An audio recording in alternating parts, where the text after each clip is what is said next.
Olá, tudo bem, pessoal? Eu sou o professor Sérgio Antônio e essa será a nossa terceira videoaula da disciplina Incêndio.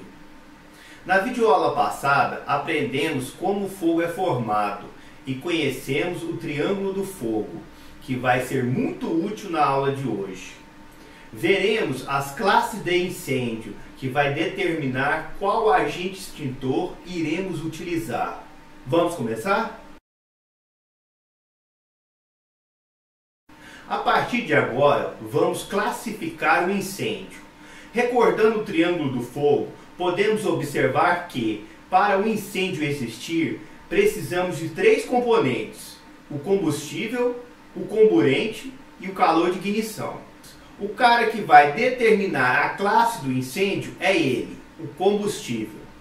O incêndio é classificado de acordo com o combustível que está se queimando. Baseado nisso, temos as seguintes classes de incêndio.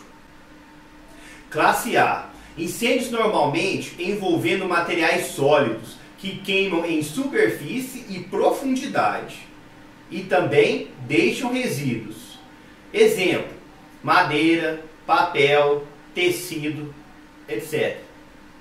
Características da classe A, pessoal: eles queimam em superfície e profundidade, isso é muito importante, e também deixam resíduos, que são as cinzas.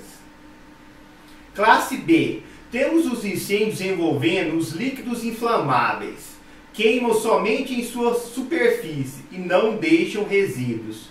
Temos como exemplo a gasolina, o querosene, tintas. Isso, pessoal, a classe B, ela não queima em profundidade, ela só queima na superfície e também ela não deixa resíduo, ela não deixa cinzas. Nossa próxima classe de incêndio é a classe C, quando o fogo ocorre em equipamentos elétricos em funcionamento. Motores, transformadores, quadro de distribuição de fios, todos ligados. Algum incêndio envolvendo uma parte elétrica de algum equipamento, o equipamento estando ligado, ele pertence à classe C. Se o equipamento for desligado, ele passa da classe C para a classe A. Temos também a classe D, quando o fogo ocorre em elementos pirofóricos, ou seja, elementos que queimam facilmente quando fundidos, também chamado de os metais que queimam. Exemplo: incêndio em magnésio, zircônio, titânio. E finalmente temos a classe K, uma classe nova que envolve o fogo em óleos e gorduras em cozinhas. Agora retornaremos ao triângulo do fogo para explicarmos os métodos de extinção de um incêndio. Vocês se lembram que para apagar um incêndio basta quebrarmos o triângulo do fogo? Com isso, temos os três métodos de extinção de incêndio. Vamos ao primeiro dele: resfriamento. O resfriamento trata-se quando retiramos o calor de um incêndio. Segundo, abafamento. O abafamento consiste quando retiramos o comburente, o gás oxigênio, quando abafamos. E o terceiro, o isolamento, quando retiramos o combustível, ou seja, não deixamos que ele seja alimentado. Tiramos a alimentação do incêndio. Com isso, temos o terceiro método, que é o isolamento, combustível. Agora, vamos conhecer os principais agentes extintores. Lembrando que eles devem ser aplicados de acordo com a classe de incêndio. Isso é muito importante. O primeiro agente extintor nosso, pessoal, é a água. É o principal agente extintor em função de sua disponibilidade e compatibilidade com os produtos envolvidos no incêndio. Pode ser usado sob a forma de jato pleno, jato chuveiro, jato neblinado e vapor d'água, ou seja, temos vários tipos de jato para o mesmo agente extintor. A água é usada principalmente, pessoal, nos incêndios envolvendo a classe A. Na classe B existe o perigo de derramamento e queimaduras, por isso ela não é utilizada. Na classe C ela não pode ser utilizada porque conduz corrente elétrica. E na classe D ela gera uma reação violenta com os metais pirofóricos, piorando ainda o incêndio. Por isso ela não pode ser usada de forma alguma em incêndios envolvendo a classe D. Tampouco os incêndios envolvendo a classe K, que trata-se dos óleos e gorduras em cozinhas. O nosso segundo agente extintor é a espuma. Os extintores de espuma possuem em sua característica química 3 elementos, que são eles: água, concentrado de espuma e ar. Esses elementos, juntos e misturados na proporção correta, criam uma espuma homogênea que, em contato com o fogo, separa o oxigênio do triângulo do fogo, fazendo um cobertor de espuma, eliminando o fogo. Temos aí, portanto, a espuma agindo por abafamento, eliminando o oxigênio do triângulo do fogo, quebrando, eliminando o comburente do incêndio, cessando assim o incêndio. A espuma então age dessa forma. E ela é usada principalmente nos incêndios de classe A e B. Nosso próximo agente extintor é o dióxido de carbono, também conhecido como CO2 ou gás carbônico. É um gás incombustível, inodoro, incolor, ou seja, ele não alimenta o fogo, ele é incombustível, inodoro, ele não tem cheiro, incolor, ele não tem cor. Mais pesado que o ar, não é tóxico, mas sua ingestão pode provocar asfixia. Não conduz corrente elétrica, nem suja o ambiente que é utilizado. Por isso, apresenta bons resultados nas classes de incêndio B e C.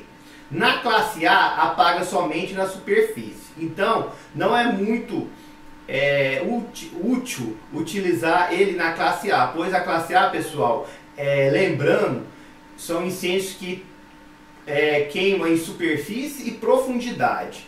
O dióxido de carbono ele só vai apagar a superfície, a profundidade vai continuar queimando. Então, por isso ele não é utilizado na classe A. Na classe A é preferivelmente utilizado a água. Pessoal, nosso próximo agente extintor é o pó químico seco, também conhecido como PQS.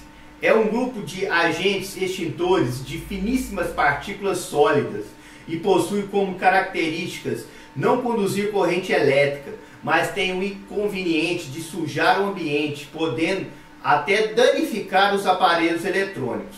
Ele age por abafamento. São classificados de acordo com a correspondência com a classe de incêndio, ou seja, PQS ABC.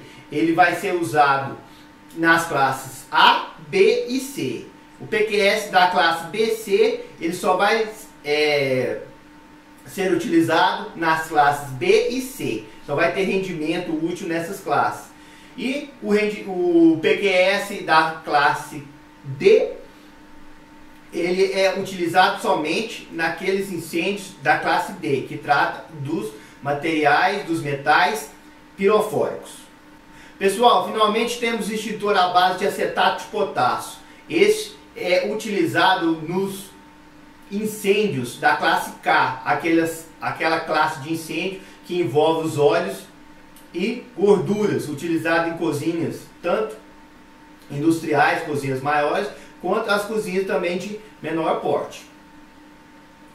Possui uma solução de acetato de potássio diluída em água, que quando acionada é descarregado com um jato tipo neblina. O fogo é extinto por resfriamento e também por abafamento. Temos dois princípios de incêndio utilizados nesse caso, tanto o resfriamento quanto o abafamento. A tabela a seguir mostra todo o resumo dos agentes extintores em correspondência com a classe de incêndio. Vamos analisar? Água. A água é usada principalmente nos incêndios da classe A. A espuma é ótima para as classes A e B. O dióxido de carbono na classe A ele apaga só superficialmente. Na classe B e na classe C ele é mais utilizado. O PQS das classes A, B, C, o trivalente, utilizado nas classes A, B e C. PQS BC nas classes B e C. E o PQS-D para a classe D. E finalmente o acetato de potássio, o extintor à base de acetato de potássio, utilizado na classe K. Bem pessoal, chegamos ao final de mais uma aula da disciplina incêndio. Quero agradecer a todos vocês que assistiram essa aula. O meu muito obrigado. Até a próxima videoaula, pessoal.